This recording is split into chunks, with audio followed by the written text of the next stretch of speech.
নমস্কার, সিয়ারপাক স্পিক্স টিমের তরফ থেকে আজকে আমরা নো ইওর নেবারে নিয়ে এসেছি আমাদের পাড়ার এক গুণী মানুষকে, মিস্টার অমিতাভ সেনগুপ্ত। তিনি কে ব্লকে থাকেন। He has been scientist, specifically physicist with NPL as acting director, and he retired somewhere in 2015. And he has been to the Indian expedition to Antarctica for research purposes. That's the most interesting part that we are going to talk with him today. And I'm Anindita, my friend Jaya, and welcome Mr. Amitav Sengupta to Siyapak Speaks Know Your Neighbor episode today. Thank you Anindita. নমস্কার অমিতাভদা, আপনাকে সুস্বাগতম। আমাদের একটা ছোট্ট উপস্থাপনা হয়, আমরা আমাদের পাড়ার যারা নামি গুণী জন আছেন তাদেরকে নিয়ে আমরা একটুখানি গল্প করি, তাদের বিষয়ে একটু জানি। আজকে আপনাকে আমাদের মধ্যে পেয়ে আমরা খুবই আনন্দিত। আপনার বিষয়ে অনেক কিছু শুনেছি, খুব ইন্টারেস্টিং কথাবার্তা আমরা শুনেছি। আপনি অ্যান্টার্কটিকায় গেছেন, তো আমরা সেই বিষয়ে আরও শুনবো, আরও গল্প শুনবো আপনার থেকে। আপনি একটু বলুন অমিতাভদা, আপনার মানে কিরম ভাবে আপনার কাজের জীবনটা আপনি কিরম ভাবে শুরু করেছেন? আমি সেকেন্ড জেনারেশন দিল্লিবাসী, দিল্লিতে জন্ম, দিল্লিতে স্কুল, কলেজ, দিল্লি ইউনিভার্সিটি ফিজিক্সে পিএইচডি করার পরে আমি ন্যাশনাল ফিজিক্যাল ল্যাবরেটরি এনপিএল, যেটা উনি ইন্ট্রোডাকশনে বললেন, আমি এনপিএলে অ্যাজ এ সায়েন্টিস্ট জয়েন করেছিলাম। আমি স্ট্যান্ডার্ডস ডিভিশনে কাজ করি। আপনি বললেন কী কাজ করি?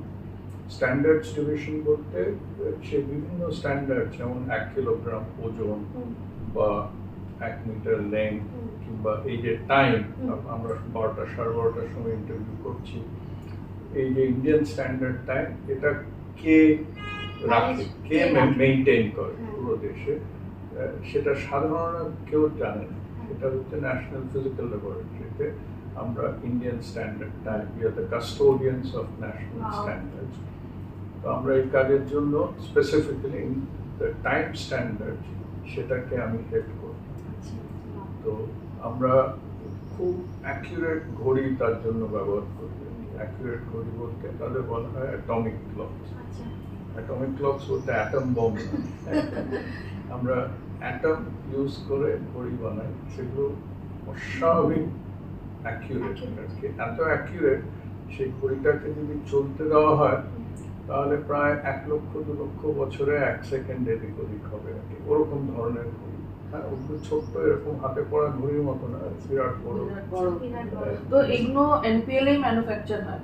ম্যানুফ্যাকচার হয় না, ডিজাইন আমরা ল্যাবে বানাই, আরো অ্যাকিউরেট বানাবার চেষ্টা করি ইত্যাদি। তবে যেগুলো ব্যবহার করা হয় সেগুলো কমার্শিয়ালি অ্যাভেলেবল। আমরা তার থেকেও অ্যাকিউরেট আরো বানাবার চেষ্টা করি, পৃথিবীতে সবচেয়ে বেশি অ্যাকিউরেট ইত্যাদি। এই ঘড়িগুলো কি প্রধানত ইন্ডিয়াতেই ব্যবহার, কি মানে আমাদের এখান থেকে বিদেশে যায়? না না, আমাদের এখান থেকে যায় না, প্রত্যেক দেশেরই আচ্ছা এই ধরনের। যেমন আমাদের ইন্ডিয়াতে এনপিএল, সেটাকে বলা হয় ন্যাশনাল মেট্রোলজি ইনস্টিটিউট, এমন একটা ইনস্টিটিউট যেটার উপরে দেশের স্ট্যান্ডার্ডসের দায়িত্ব দেওয়া থাকে। সেরকম ধরনের প্রত্যেক অ্যাডভান্স দেশেই আছে। জার্মানিতে আছে ওদের পিটিভি, ইউএসএতে আছে, জাপানে আছে, বিভিন্ন ইউকেতে আছে, ইন্ডিয়াতে আছে। প্রত্যেক দেশের এরকম ধরনের একটা ন্যাশনাল ইনস্টিটিউট থাকে যেখানে এইসব স্ট্যান্ডার্ডসগুলো মেনটেন করা হয়, আমাদের ইন্ডিয়াতে। আর এই সব ইনস্টিটিউটগুলো নিজেদের মধ্যে কানেক্টেড, সুতরাং পুরো পৃথিবীর যে স্ট্যান্ডার্ড, ওয়ার্ল্ড স্ট্যান্ডার্ড, সেগুলো এক জায়গায় সেম হয়, সো দ্যাট মানে পুরো ওয়ার্ল্ড স্ট্যান্ডার্ড। তার মানে যেরকম ধরুন গ্রিনউইচ মিন টাইম, সেটার সাথে ইন্ডিয়ান স্ট্যান্ডার্ড টাইম আগে বলা হতো, এখন আর বলা হয় না, ওটার নাম চেঞ্জ করে এখন বলা হয় coordinated universal time. Universal time, UTC. হ্যাঁ, ইউটিসি লেখা আসে দেখি, কোঅর্ডিনেটেড ইউনিভার্সাল টাইম। তো যখন আমরা টাইম জোন দেখি তখন ইউটিসি কলকাতা, দিল্লি, মাদ্রাস এরকম ভাবে লেখা আসে, plus 5.5 hours, right? So we are 5.5 hours ahead of UTC. Correct. তো অমিতাভদা, এই ঘড়িগুলো প্রধানত কারা ব্যবহার করে, মানে যে কোনো? ওকে, আপনার প্রশ্নটা আমি একটু রিফ্রেশ করি। সাধারণত যখন আমরা সবাইকে বলি আর কি যে এত অ্যাকিউরেটলি আমরা টাইম মেনটেন করি, প্রথম প্রশ্ন কার দরকার? হ্যাঁ, আমরা 12টার সময় শুরু করবো বলেছিলাম, আমরা 12:30টায় শুরু, who cares? But there are applications where people care not for seconds or minutes. One cares for microseconds or even billions of a second, nanoseconds. There are applications. একটা সিম্পল অ্যাপ্লিকেশন বলি, যেমন ধরুন আমরা আজকাল খুব, আমি গতকাল আপনি জিজ্ঞেস করছেন আপনার লোকেশনটা পাঠান, আপনি লোকেশনটা পাঠিয়ে দিলেন, সেই লোকেশনটা পাঠালাম using satellite system call GPS. আমরা জিপিএস সম্বন্ধে সবাই জানি, জিপিএস, কিন্তু জিপিএস কিভাবে আমার পজিশন দিয়ে দেয়, আমি পৃথিবীতে যে কোনো জায়গায় থাকি, আমি একটা ছোট্ট রিসিভার চালাবো, আমি কোথায় আছি exactly within a few meters আমি জেনে যাবো। সেটা কি করে সম্ভব? আর সাধারণত আমার কেউ জিজ্ঞেস করি না, we take it for granted. তো এই যে জিপিএসটা হয়, ইন্ডিয়ার কেসে আছে NavIC, Indian system, American GPS, European Galileo ইত্যাদি বিভিন্ন, এগুলো হচ্ছে কনস্টেলেশন অফ স্যাটেলাইট। অনেকগুলো স্যাটেলাইট পৃথিবীর চারপাশে ঘুরছে, আর এই প্রত্যেক কটা স্যাটেলাইট সিগন্যাল ব্রডকাস্ট করছে, আর সেই সিগন্যালগুলো এই ছোট্ট রিসিভারটা রিসিভ করছে, করে ক্যালকুলেশনস করে টাইম করছে, পজিশন করছে, কোঅর্ডিনেটস করছে। আর সেটা সম্ভব হয়, আমি ডিটেলে যাচ্ছি না, সময় কম, ডিটেলে যাচ্ছি না, সেগুলো সম্ভব হয় তখনই যখন ওই স্যাটেলাইটগুলো যে ব্রডকাস্টটা করছে তাদের মধ্যে টাইম সিনক্রোনাইজেশন হয় within billions of a second. আর সেগুলো সম্ভব শুধু অ্যাটমিক ক্লক। এই প্রত্যেক কটা স্যাটেলাইট এক একটা করে অ্যাটমিক ক্লক নিয়ে ওড়ে। তো এইগুলো হচ্ছে একটা অ্যাপ্লিকেশন। তারপর ডিফেন্স অ্যাপ্লিকেশন হচ্ছে স্পেস, যে লুনার মিশন, মার্স মিশন, প্রত্যেকগুলোতে সবই অ্যাকিউরেট টাইম দরকার। আরো অনেক অ্যাপ্লিকেশন আছে, আমি সবগুলো বলছি না। Very interesting, very interesting. তো অমিতাভদা, আমরা শুনেছি আপনি অ্যান্টার্কটিকা এক্সপেডিশনে গেছেন, and this is something so unique. মানে আমরা তো শুধু বইতে পড়েছি, এনসাইক্লোপিডিয়ায় পড়েছি যে এরকম Indian expedition has been there, but এখন আমরা আপনার সাথে মানে সাক্ষাৎকারে বসে আছি, মানে এটাই ভেবেই আমাদের মানে দারুণ একটা রোমাঞ্চ ব্যাপার হচ্ছে, রোমাঞ্চক একটা মানে আমাদের মধ্যে একটা ফিলিং আসছে। আপনি একটু ওইটার বিষয়ে বলুন, ওটা কিরকম ভাবে হলো? পুরো ঘটনাটা বহুদিন আগে, অলমোস্ট এনশিয়েন্ট টাইম, প্রায় 45 বছর 46 বছর আগের ঘটনা। আমাদের ফার্স্ট ইন্ডিয়ান অ্যান্টার্কটিক এক্সপিডিশন গেছিল 1981 ডিসেম্বর। তো আমাদের ছোট্ট টিম ছিল আমার 21 জনের, তার মধ্যে আমরা 9 জন সায়েন্টিস্ট ছিলাম, বাকি army, navy, air force personnel, logistics team আছে। আমরা একটা ছোট্ট জাহাজে, তো ফার্স্ট ইন্ডিয়ান অ্যান্টার্কটিক এক্সপিডিশন, তাতে আমিও একজন মেম্বার ছিলাম। অনেকে আমাকে জিজ্ঞেস করে, ভাই তুমি সাংঘাতিক কিছু একটা ছিলে যে জন্য সিলেকশন হয়েছিল। অ্যাকচুয়ালি সেরকম কিছু না, মানে I was at the right place at the right time. সুতরাং আমার মতো হাজারে হাজারে আরো নিশ্চয়ই থেকে থাকবে। আমরা অন্তত আর তো কাউকে জানি না, আপনাকেই জানি। যাই হোক, তো আমার খুব অল্প বয়স ছিল তখন, আমি 27-28 বছর বয়স ছিল। তো I was selected as a physicist to join the expedition, an experimental physicist. আর আমার কাজ ছিল, মানে এক্সপিডিশন অন্যান্য কাজ ছাড়া আমার মেইন কাজ ছিল studies of the upper atmosphere. Upper atmosphere বলতে আয়নোস্ফিয়ার, রেডিও কমিউনিকেশন, ওয়েশন। তো ফার্স্ট এক্সপিডিশনে আমরা গেছিলাম, আর আমাদের ছোট্ট জাহাজ ছিল, আর বিরাট বড় জাহাজ ছিল আইস ব্রেকার শিপ। আমাদের ইন্ডিয়ার কাছে আইস ব্রেকার এখনো নেই, খুব এক্সপেন্সিভ জাহাজ। তো আমরা ওটাকে হায়ার করেছিলাম, বলে chartering a vessel, chartering a ship. Ship by the way ছেলে হয় না, মেয়ে হয়, ship. Ship is a ship. We chartered a vessel called Polar Surf.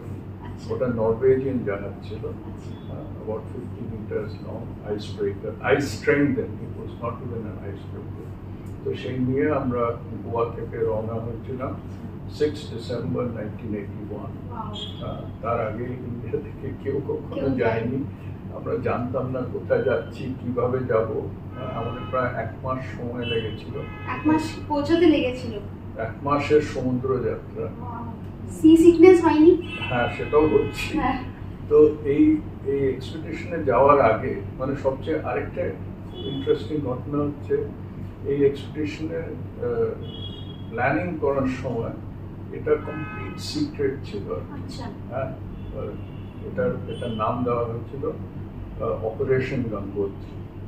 হ্যাঁ, অপারেশন করেছি। গঙ্গোত্রী। হ্যাঁ, right. অপারেশন গঙ্গোত্রীর কথা, except for the Prime Minister's office, Mrs. Indira Gandhi was the Prime Minister, PMO আর গোটা কয়েক অফিসিয়ালস ছাড়া আমার অর্গানাইজেশনে, আমার নেবারহুডে, আমার ফ্যামিলিতে কেউ জানতো না যে আমি যাচ্ছি। হ্যাঁ, সেটা কমপ্লিট সিক্রেট আর কি। আমাদের শুরু থেকে মিটিংগুলো হতো দরজা জানলা ছিটকিনি বন্ধ করে, নিজেদের একটা James bond interesting. I know, I am sure, মানে একদম close door Closed door meetings, meetings. একদম Absolutely closed door meeting. secret. The cabinet secretary, the Wow. chief With of the defense movies staff and এসে that. আমাদের briefing দিচ্ছে। আমরা সব young ছেলে, 28-29 বছর। সেই তো। সো ইট ইজ ভেরি সেটা একটা ছিল। আর দ্বিতীয়ত ছিল যে এই এক্সপিডিশনের আগে আমরা এক্সপিডিশন মেম্বার মানে সিভিলিয়ান, আমরা সায়েন্টিস্ট যারা ছিলাম আর কি, আমাদের মধ্যে কয়েকজন ওশনোগ্রাফার ছিল, আমি একজন ফিজিসিস্ট ছিলাম, একজন মিটেরোলজিক্যাল ডিপার্টমেন্ট থেকে ছিল, একজন কেমিস্ট ছিল, এরকম সব মিলিয়ে মিশিয়ে আমরা জিওলজিস্ট ছিল, 7-8 জন ছিলাম। আচ্ছা, ইন্ডিয়াতে ব্যাপার হচ্ছে আমরা অত ঠান্ডা কখনো সহ্য দেখিনি, হয় না, হ্যাঁ। এক নম্বর। আর দ্বিতীয়ত আমরা কখনো সমুদ্রে অত এক্সপিরিয়েন্স জানি নেই। না। সেজন্য আমাদের এক্সপিডিশনের আগে 2 রকমের ট্রেনিং দেওয়া হয়েছিল। একটা হচ্ছে কোল্ড অ্যাক্লিমেটাইজেশন ট্রেনিং, আর একটা হচ্ছে সি অ্যাক্লিমেটাইজেশন ট্রেনিং। খুব অল্প সময়ের জন্য, কেননা টাইম ভীষণ কম ছিল। পুরো অপারেশন গঙ্গোত্রী কনসিভ করা হয়েছিল in the month of August আচ্ছা, 1981. just 4-5 months. 3.5 months. My God. 3.5 months এ আমাদের we set sail. Wow. আর পুরো জিনিসটা কমপ্লিটলি সিক্রেট। আচ্ছা, এর মধ্যে আমাদের কয়েকজনকে নিয়ে ট্রেনিং দেওয়া হলো, কোল্ড অ্যাক্লিমেটাইজেশন, সি অ্যাক্লিমেটাইজেশন। তো খুব ইন্টারেস্টিং ঘটনা। আমাদের কোল্ড অ্যাক্লিমেট, ইন্ডিয়াতে ঠান্ডা জায়গা প্লেনসে পাওয়া যায় না, খুবই কম। শুধু হিমালয়ে পাওয়া যায়। হ্যাঁ, তো আমাদের ট্রেনিং এ পাঠানো হয়েছিল হিমালয়। কার্গিলে। ও, এখন যেখানে it's completely out of bound, Right, right. আমরা ওই মাচোই গ্লেশিয়ার ওখানে গিয়ে ট্রেনিং করে এসেছি, যেখানে কার্গিলে। একদম যেখানে বরফে ঢাকা, একদম Absolutely. সবকিছু। আচ্ছা, সবচেয়ে মজার ব্যাপার হলো যে যারা আমাদের ট্রেনিং দিচ্ছে তারাও জানে না আমরা কে আর আমাদের কেন ট্রেনিং। Right, right. সো তারা আমাদের বিভিন্ন ভাবে পাহাড়ে চড়া শেখাচ্ছে, অনেক নানান জিনিস করছে। ওরা জানে যে এরা নিশ্চয়ই সাংঘাতিক কিছু একটা করছে, করতে যাচ্ছে। কোথায় কোথায় কিছু অপারেশন লঞ্চ। তাও আবার সিভিলিয়ানরা এসে এরকম ট্রেনিং দিচ্ছে, মানে ওটা আরেকটা ভেরি ইন্টারেস্টিং। বিস্ময়কর ব্যাপার। সেটা হলো এক সপ্তাহ ট্রেনিং দেওয়া হয়েছিল সি অ্যাক্লিমেটাইজেশন। আমাদের একটা Indian navy warship frigate INS Kiltan বলে, তাকে চড়িয়ে আমাদের বে অফ বেঙ্গলে ঘোরানো হলো। সেটাও একই ব্যাপার, তারা জানে না আমাদের কিসের ট্রেনিং দরকার। তারা আমাদের বিভিন্নভাবে জাহাজ চালানো শেখাচ্ছে, গুলি চালানো শেখাচ্ছে। গুলি চালানো শিখিয়েছে? ওরা জানে না তো আমাদের কেন ট্রেনিং। তো ওদের যখন কমিউনিকেট করা হয়েছিল যে এরা আসছে ট্রেনিং করতে, ওরা কিছু জিজ্ঞাসা করেনি যে এরা They're কেন not supposed to. They're not supposed to Supposed ask. to ask. They're not supposed to ask. So anyway, এসব ট্রেনিং করে আমরা জাহাজে চড়লাম। তো 1 মাস লেগেছিল আমাদের গোয়া থেকে স্টার্ট করে প্রায় 12,500 কিলোমিটার সমুদ্রে যেতে। তো প্রথম তো ঠিক আছে, সমুদ্র ঠিকই ছিল, বে অফ বেঙ্গল, ইকুয়েটরের কাছে খুব শান্ত হয় জাহাজটা, ডোলড্রামস, একেবারে কোয়াইট সি, ভেরি ইন্টারেস্টিং। তারপরেই যেই সাউথে গেলাম, 40 to 50 ডিগ্রি সাউথ, ওই বেল্টটা না, ওখানে খুব কম ল্যান্ড মাস আছে। ওই 40 ডিগ্রি সাউথ, 40 to 50 ডিগ্রি সাউথে ওই সমুদ্রটা অস্বাভাবিক ডিস্টার্ব থাকে সব সময় ওখানে প্রকাণ্ড স্টর্ম, ঢেউ, মানে এক একটা ঢেউ হচ্ছে 3 তলা বাড়ির মতো উঁচু। তো আমাদের সি সিকনেসের কথা জিজ্ঞেস করছে। তো ওই জায়গাটাকে বলা হয় roaring 40s। It's all the time rolling, all the time full of cyclones and disturbance. সবসময় তাই হচ্ছে। সবসময় বেশিরভাগ সময় 99%। তো আমাদের ওখান থেকে বেরোতে প্রায় 2 দিন সময় লেগেছিল আর কি। And it's terrible. Everyone gets seasick. It's মানে very bad. শিপটা সেল করছে ওই ওয়েভস গুলোকে কাউন্টার করে Exactly. শিপ সেল করে যাচ্ছে। হ্যাঁ, তখন এরকম সময় কেউ আমাকে জিজ্ঞেস করেছিল, ভাই তোমার ভয় লাগছে না, তুমি সাঁতার জানো? আমি বললাম, সাঁতার জানি না, সাঁতার জেনেও কোনো লাভ নেই, পড়ে যাই আমি এই খুঁজেও পাওয়া যাবে না, এই সমুদ্রে সাঁতার কেটে আমি কোথাও খুঁজেও পাওয়া পৌঁছবো যাবে না, না। so ভয় পেয়ে কি লাভ? হ্যাঁ। So anyway, এইসব তো ওই সময় তো কিছু ফটোগ্রাফস এটসেট্রা মানে কি আপনারা নিয়েছিলেন? হ্যাঁ, ফটোগ্রাফস নেওয়া হয়েছিল, কিন্তু আজকালকার মতো আমি টকিং অ্যাবাউট 1981 তখন হ্যাঁ, just তখন ওই ডিজিটাল ফটোগ্রাফি digital ছিল ছিল না। না। ব্ল্যাক এন্ড হোয়াইট ফটোস ছিল না, না, কালার colour ফটো ছিল। ছিল, হ্যাঁ, কিন্তু colour ছিল। সেই সব ছবি টবিগুলো শুধু প্রিন্টস প্রিন্টে আছে। আছে। হ্যাঁ, হ্যাঁ। So, তো তারপরে ওইটা ক্রস করতে 2 দিন লাগলো। ওটা ক্রস করে তারপর আমরা ফাইনালি অ্যান্টার্কটিকার কাছে পৌঁছলাম। সুন্দর ঠান্ডা জায়গা, আইসবার্গ, সিলস, পেঙ্গুইনস, সব ওরা উড়ছে দেখা যাচ্ছে, মানে দে আর কাছাকাছি। Jumping into the ocean. খুব ভেরি ইন্টারেস্টিং। তো করে টোরে ফাইনালি একটু কাটা লং স্টোরি শর্ট, আমরা গিয়ে ওখানে প্রথম এক্সপিডিশনে আমি বাইরে আমি 3 বার গেছি ওয়াও, হ্যাঁ। সেম ওই অ্যান্টার্কটিকায় গেছেন, হ্যাঁ। সেম জায়গায়। বলছি। সো প্রথম এক্সপিডিশনে আমরা গিয়ে ওখানে ল্যান্ড করলাম, historic landing 9 January 1982, first Indian expedition landing in Antarctica. তো আমরা ওখানে ছোট্ট একটা তাঁবুতে নিজেদের স্টেশন বানালাম। আমাদের তো পার্মানেন্ট স্টেশন বলে কিছু ছিল না, তাঁবুতে ঠান্ডা লাগেনি? প্রচন্ড ঠান্ডা। জামা কাপড় সেরকম ছিল, হ্যাঁ, প্রচন্ড হ্যাঁ, ঠান্ডা। হ্যাঁ। ওখানে 24 ঘন্টা সূর্য থাকে, সামার ওখানে সূর্য ডোবে না। খুব ইন্টারেস্টিং, সূর্যটা এখানে এরকম করে ঘুরে চারদিকে ঘুরে আবার উপরে চলে যাচ্ছে। একদম উপরে রয়েছে। মিডনাইটেও সূর্য জলজল দেখা করছে, যাচ্ছে। দারুণ দারুণ ঘটনা। তারপরে ঝড় টড় উঠছে মাঝে মধ্যে। So এসব করে আর কি আমরা প্রায় 8-9 দিন ছিলাম আর কি ফার্স্ট এক্সপিডিশন করে। আমরা ইন দ্য এক্সপেরিমেন্ট করে তো ফেরত এসেছিলাম। আচ্ছা। ফেরত আসতে অত সময় লেগেছিল? ফেরত আসতো প্রায় মাসখানেক সময় লেগেছিল। তো ফার্স্ট ওখানে কতদিন ছিলেন? ওখানে আমরা 9 দিন মতন ছিলাম, কিন্তু আমাদের ওই যে এখানে ল্যান্ড করেছিল ফাইনালি, এখন যেটা আমাদের পার্মানেন্ট ইন্ডিয়ান স্টেশন এই জায়গাটা, সেই জায়গায় পৌঁছতে আমাদের অনেক দিন লেগেছিল। কেননা আমরা যখন যাচ্ছিলাম আমরা জানতামই না যে আমরা কোথায় যাব, কোথায় ল্যান্ড করবো, কিছু জানতাম না। Right. সো আমরা বিভিন্ন জায়গায় চেষ্টা করেছিলাম, পারিনি, আচ্ছা। বরফের জন্য জাহাজ ঢুকতে পারিনি ও, ইত্যাদি। আচ্ছা, আচ্ছা। So finally here we found a nice place where we could get Inside into the inland. Yeah, there is no rock. I mean there is rock, but it's all covered with ice. Ice. So আমরা first station যেটা আমাদের ছিল সেটা দক্ষিণ Gangotri station আর কি। right. সেটা কিন্তু পাহাড়ের উপর ছিল না, মানে রকের উপর ছিল না, সেটা আইস শেলফের উপর। সো শুধু সমুদ্র জমে আইস হয়েছে, খুব ঠিক আইস, তার উপরে আমাদের স্টেশন। সো তারপরে আবার তারপরের বছর সেকেন্ড ইয়ার মানে সেকেন্ড ইন্ডিয়ান এক্সপিডিশন, তাতেও আমাকে সিলেক্ট করা হলো। সো তাতে আমরা গিয়ে আমাদের ওই স্টেশনটা আরো কিছু কাজকর্ম করলাম, আরো ওখানেই গিয়েছিলেন যেখানে সেম same জায়গায় জায়গায়। আমরা ছিলাম। তো স্টেশনটা আরেকটু বড় করা হলো, একটা ছোট্ট মতন একটা হাট, প্রিফ্যাব্রিকেটেড বিল্ডিং আর কি, এখান থেকে নিয়ে যাওয়া হয়েছিল।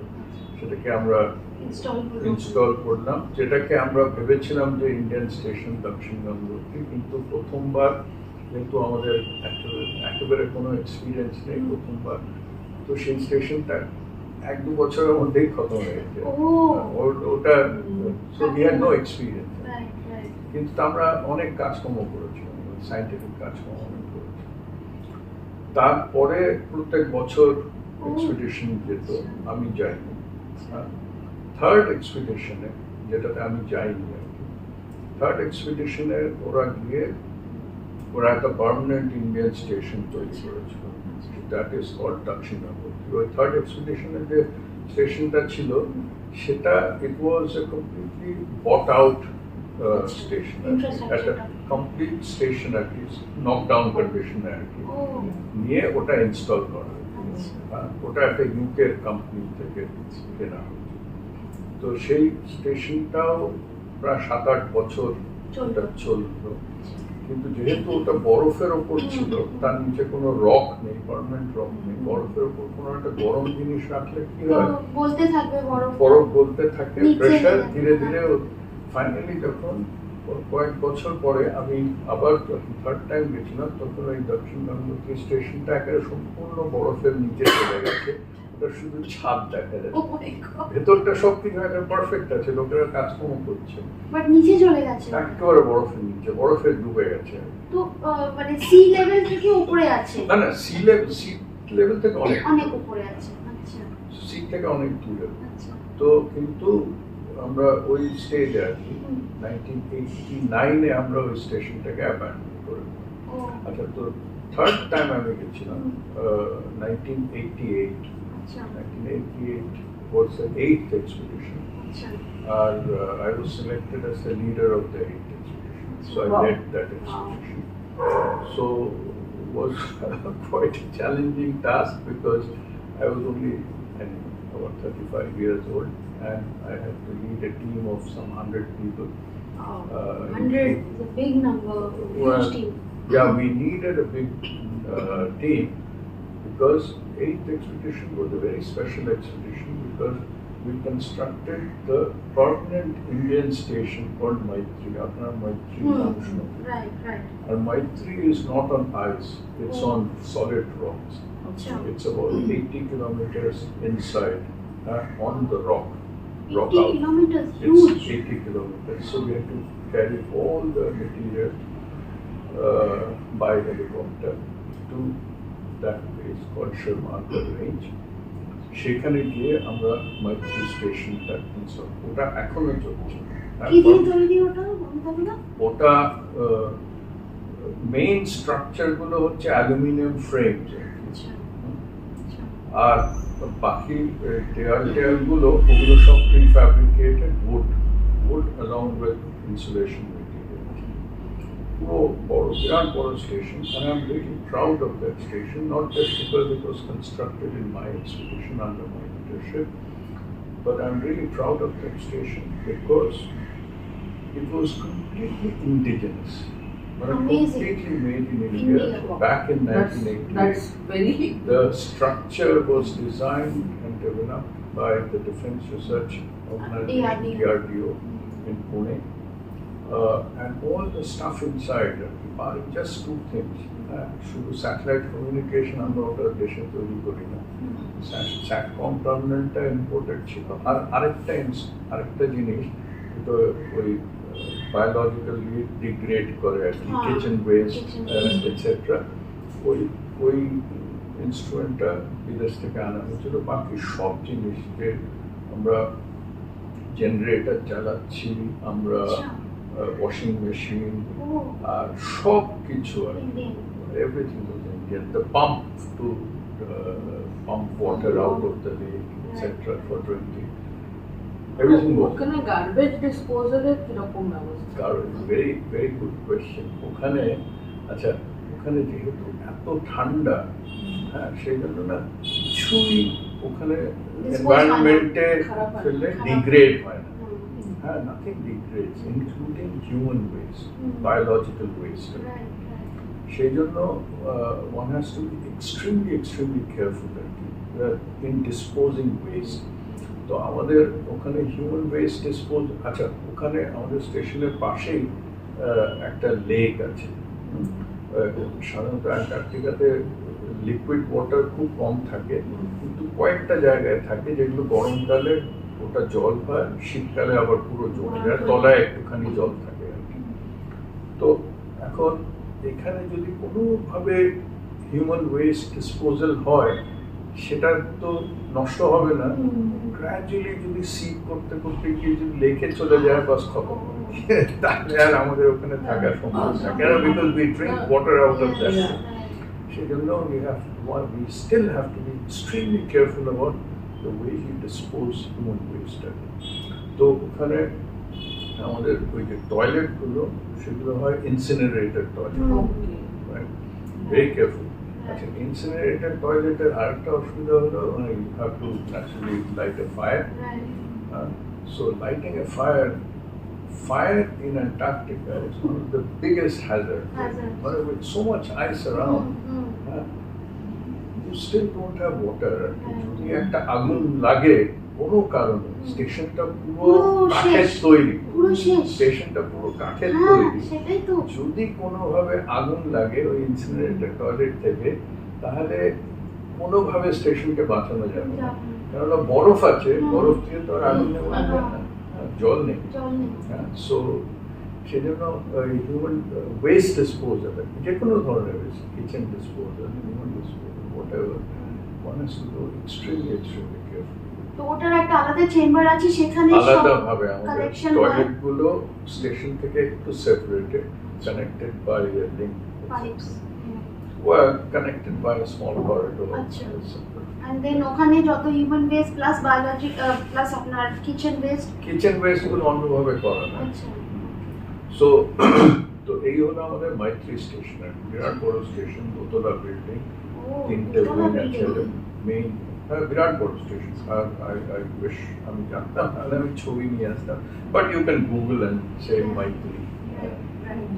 It's a fantastic. I'm really proud of that station. 1988 আমরা তৈরি করেছিলাম, আর এখনো ওটা চলছে। এখনো প্রত্যেক বছর লোকেরা যায়। It has become our permanent Indian station. ওটা আরো এক্সপ্যান্ড করা হচ্ছে। আর in the meanwhile 2012-তে একটা সেকেন্ড ইন্ডিয়ান স্টেশন তৈরি করা হয়েছে, called ভারতী। ওই ভারতী স্টেশনটা মাইত্রী থেকে about 3000 কিলোমিটার দূরে আরেকটা জায়গা, আরেকটা জায়গা। সো এখন আমাদের ইন্ডিয়ার কাছে দুটো পার্মানেন্ট বড় স্টেশন, কিন্তু ভারতী স্টেশনটা এগেন মেড ইন ইন্ডিয়া নয়, সেটা জার্মান স্টেশন, জার্মান কোম্পানি থেকে কিনে এনে ইনস্টল করেছে, but Maitri is totally made in India. অমিতাভদা, এটা শোনা যায় যে অ্যান্টার্কটিকায় নাকি বরফ কমে যাচ্ছে, সেটা কি সত্যি? সেটা সত্যি, কিন্তু মানে এ নয় যে বছরকে বছর একেবারে কমে যাচ্ছে, একেবারে সেরকম না। It's a very slow but perceptibly noticeable. আর আরেকটা জিনিস হচ্ছে লেভেল অফ পলিউশন। মানে এত লোকেরা যাচ্ছে না, এত লোকের স্টেশন বানাবার জন্য হয় না। হ্যাঁ, ইনফ্যাক্ট আমি জাস্ট একটা আইডিয়া দেওয়ার জন্য বলি। হ্যাঁ, সবাই ভাবে না অ্যান্টার্কটিকা কোথায়, কত বড়, কিরকম ইত্যাদি। Antarctica is one of the largest continents on earth. ওটার সাইজ হচ্ছে 14 million square kilometre. And 14 million, wow, means you can't, and just to make you visualize what is 14 million square kilometers. It's the size of India and China combined together. That's how large the landmass is. And it's a huge landmass. Are 1.5 times the size of the United States, at least 14. And about 90% of that 14 million square kilometers is covered with ice. 98% is covered with ice. And only 2% কয়েকটা জায়গায় সামান্য একটু rock বেরিয়ে আছে, কয়েকটা জায়গায় বরফ এত ঠিক আর কি উপরে বরফ ঢাকা, এবং 4.5 কিলোমিটার বরফের থিকনেস। বরফের ওজনে সেন্ট্রাল পার্ট অফ অ্যান্টার্কটিকা দেবে গেছে। সো এই হচ্ছে Antarctica. It's the coldest continent on earth. এত ঠান্ডা, আমরা যেখানে গেছিলাম সেখানে অত ঠান্ডা ছিল না, অত ঠান্ডা বলে -20, -30, which is normal, like কানাডাতে ওরকম টেম্পারেচার থাকে, except কানাডা বা ইংল্যান্ডে ওরকম টেম্পারেচার থাকলেও কানাডা ইংল্যান্ডে লোকের কাছে বাড়ি থাকে। হ্যাঁ, ইন্টেন্সিটিটা হয়তো, কেন কি ওখানে পপুলেশন আছে, ভেজিটেশন আছে, এখানে ফাঁকা জায়গা। আর যখন ঝড় ওঠে তখন কিছু নেই আশেপাশে, আর কি সাংঘাতিক ঝড়, wind speeds approaching some few hundred kilometers per second. But it does not impact the station, the station is constructed to withstand such kind of winds. So R that's ওটা how. ভেতর থেকে ইনসুলেটেড থাকে মানে Oh, জল absolutely. Otherwise Absolutely. ওখানে- Except first, second expedition এ আমাদের ছিল। কাছে আমরা তাঁবুতে তাঁবুতে তাঁবুতে মাইনাস তারপর 20 ঝড়, তারপর ঝড়। ঝড় ভাবা যায় না Great মানে। fun. বাট মানে কত লেয়ার্স করতে হয় ওখানে অমিতাভদা how many layers were you wearing when you went তাঁবুতে যখন আপনারা থাকতেন আমরা যখন তাঁবুতে থাকতাম 1, 2, 3, 4 layer 4 layer and those thick jackets যেগুলো well thermal, outer parka যেগুলো হয়। ওগুলো পরতাম। তো তখন তো মানে ইনিশিয়ালি তখন কোনো ইনফ্রাস্ট্রাকচারই ছিল না বাট তখন এই মানে থাকা ধরুন যে কিচেন ওয়েস্ট বা হিউম্যান ওয়েস্ট সেগুলো কিরকম ভাবে আপনারা ম্যানেজ করেছেন Well, first আচ্ছা আমি অ্যাকচুয়ালি যেই জন্য আর কি এই পুরো জিনিসটা বলছিলাম সেটা হচ্ছে যে ওখানে হিউম্যান অ্যাক্টিভিটির জন্য পলিউশন বাড়ছে হ্যাঁ just to give you an idea 14 million square কিলোমিটারে হ্যাঁ ওই অত হিউজ কন্টিনেন্টে হ্যাঁ ওখানে নেটিভ পপুলেশন বলে কিছু নেই কিছু নেই। যারা লোকজন আছে তারা শুধু আমাদের মতন যারা এক্সপিডিশন নিয়ে যায় যায় না, তারপর গরমকালে চলে আসে। কাজকর্ম করে চলে আসে। বেশিরভাগরা চলে আসে কিছু লোক উইন্টারিং করার জন্য ছেড়ে আসে তারা তারপরের বছর ফেরত আসে পুরো অত বড় জায়গায় সামারে আবার 2 থেকে 3,000 লোক যায় হ্যাঁ? আর উইন্টারে আবার কয়েকশো লোক থাকে। তো একটা হিউজ জায়গায় এরা কি কি আর পলিউশন হ্যাঁ, করবে কি এরা করবে? কিছু করতে পারে সেই, মানে এত সেই। কম লোক এত কম। আর এত কম লোক আর এত বড় ওয়াইডলি জায়গা। ডিসপার্সড এখানে মানে Not possible. মানে হিউম্যান বিইং গিয়ে ওখানে মানে যদি না ও ইচ্ছে করে ওখানে গিয়ে কিছু ফেলে আর কি তাহলে আলাদা কথা তাহলে otherwise people are very careful তো হিউম্যান অ্যাক্টিভিটির জন্য পলিউশন বাড়ছে না পলিউশনের জন্য বাড়ছে যেটা হচ্ছে মানে সেটাই একটা মেইন কারণ অ্যান্টার্কটিকাতে পলিউশন স্টাডি করার see it's so remote that if you find that the pollution level is increasing in Antarctica, then you know it's a global phenomenon. মানে পুরো পৃথিবীর বাড়ছে ওই অবধি যখন পৌঁছে গেছে Exactly. ওই অবধি যখন পৌঁছে গেছে তার মানে মানে পুরো so পৃথিবী। serious। পুরো পৃথিবীর ব্যাপারটা ওখানে গিয়ে ওখানে অবধি হ্যাঁ মানে চলে এত যাচ্ছে। রিমোট এত রিমোট হ্যাঁ। যে যদি ওখানে বাড়ে তার মানে নিশ্চয়ই পুরো পৃথিবীতে বাড়ে which is a hugely alarming sign তাহলে। Absolutely. Absolutely. তাহলে তো মানে then of course it calls for definitely very Absolutely. sort of Yeah, immediate right. action And then for- I think আরেকটা people are জিনিস already যেটা- working on আরেকটা it জিনিস, yeah, people have been working on climate change and global warming and stuff. There's also আরেকটা জিনিস যেটা আপনারা শুনে থাকবেন সেটা হচ্ছে ওজোন হোল হ্যাঁ, Antarctic ozone ozone hole much talked about আজকাল ওজোন হোল নিয়ে অত বেশি কথা কথাবার্তা হয় না। হয় না কারণ ওজোন হোলটা ধীরে ধীরে একটু কমে আসছে হ্যাঁ, তো পৃথিবীর আবার 30-40 কিলোমিটার উঁচুতে আর কি সারফেস থেকে একটা লেয়ার আছে যেটাতে ওজোন থাকে লেয়ারটা আছে ওজোন লেয়ার সেই ওজোন লেয়ারটা আমাদের ওই আল্ট্রাভায়োলেট রে সূর্য থেকে Protect আল্ট্রাভায়োলেট রে থেকে প্রোটেক্ট করে তো অ্যান্টার্কটিকাতে কোনো কারণে ঠিক একটা এরকম বড় সাইজের বিরাট কয়েক হাজার কিলোমিটার ডায়ামিটারের একটা জায়গায় ওজোন কমে গেছিল মানে আচ্ছা। কমে যাচ্ছিল আর কি আচ্ছা। অ্যালার্মিং লেভেলে কমে যাচ্ছে so that is the so called ozone Ozone hole hole। problem তো সেই নিয়েও অনেক কাজকর্ম আমরাও করেছি অন্যান্যরা করে তার মানে এখন যে কাজগুলো হচ্ছে it is primarily to protect to basically protect the earth from climate change and global Well, warming well that's one of the main aspects of work so just to give you an idea of what are the fields of right scientific Right. studies that Indians or indeed any other country researchers in other countries indulge in are mainly geology. Geology because Antarctica has a vast landmass with virtually untapped mineral resources. তো এখন করা সম্ভব না, indeed করা allowed না. Antarctic Treaty prohibits any kind of exploration, exploitation. Exploration তুমি যত খুশি করো, আচ্ছা কিন্তু ওখানে গিয়ে না তুমি তেল নিতে পারবে, না কয়লা নিতে পারবে, না কোনো মানে basically you cannot touch anything you there cannot touch anything. Got it. কিন্তু কিছু বলা যায় না, হ্যাঁ। ভবিষ্যতে কি হবে কি জানে হবে, না, হ্যাঁ। সুতরাং সেগুলো স্টাডি করে রাখে। So geology is an important area of study. Study. Then oceanography. We have a huge ocean between India and Antarctica and near Antarctica, surrounding Antarctica. The waters are very, very interesting.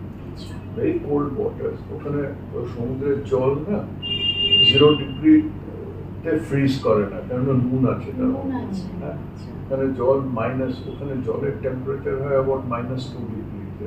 সেই জলে লোক যদি পড়ে যায় না, হ্যাঁ, সেই জন্য সাঁতার কেটে কোনো লাভ লাভ নেই। নেই, ফ্রিজ হয়ে যাবে, এমনিতেই ফ্রিজ। হ্যাঁ, ওখানে যদি কাউকে ওই -2 ওয়ালা জলে ফেলে দেওয়া হয়, তার about she will barely survive a couple of minutes. 3 to 4 minutes, হ্যাঁ, right. Right. So, so biologically, these super cold waters are very interesting. ওখানে কতগুলো মাছের মতন, চিংড়ি মাছের মতন পাওয়া যায়, krill বলে। And the abundant quantity আর কি, মানে হিউজ কোয়ান্টিটিতে krill আছে। And krill is very rich in protein. ওই krill গুলোই সবাই খায়, তিমি মাছরাও খায়, ওয়েলসরাও খায়, সিলসরাও খায়, পেঙ্গুইনসরাও খায়, সবাই ওই krill খেয়ে বেঁচে আছে। বেঁচে আছে। হ্যাঁ, মানে তাও প্রচুর পরিমাণে krill আছে। যদি হিউম্যান বিইংস যদি ওই krillটাকে কিছুভাবে এক্সপ্লয়েট করে নিয়ে নেয়, তাহলে নিয়ে- পুরো ইকোলজিক্যাল ডিসব্যালেন্স। ব্যালেন্স ডিস্টার্ব হবে। হ্যাঁ, কিন্তু ফার্মিং করতে হবে তাহলে। না না, তাহলে মানে they say that it will solve one of human beings' greatest protein protein requirements. Sources.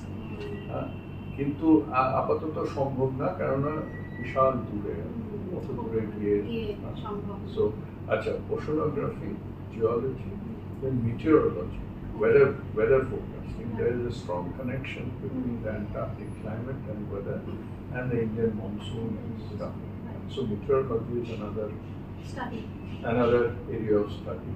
Then we have various other fields like upper atmosphere research, radio propagation, studies of climate like ozone, etc.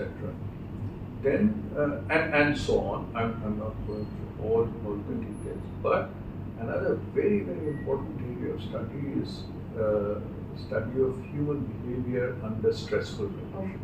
That's interesting. Yeah, very interesting. Right?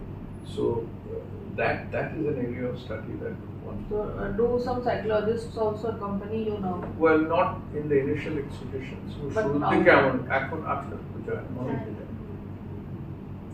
দারুণ লাগলো অমিতাভদা, ভীষণ ভালো লাগলো আপনার সাথে গল্প করে। and it's I think a wealth of information that we've got and something which we've always read in books but never had the opportunity to talk to somebody who's had a live experience of such a but it was amazing. Thank you so much. আপনাকে অনেক অনেক ধন্যবাদ আমাদের সাথে আজকে কথা বলার জন্য।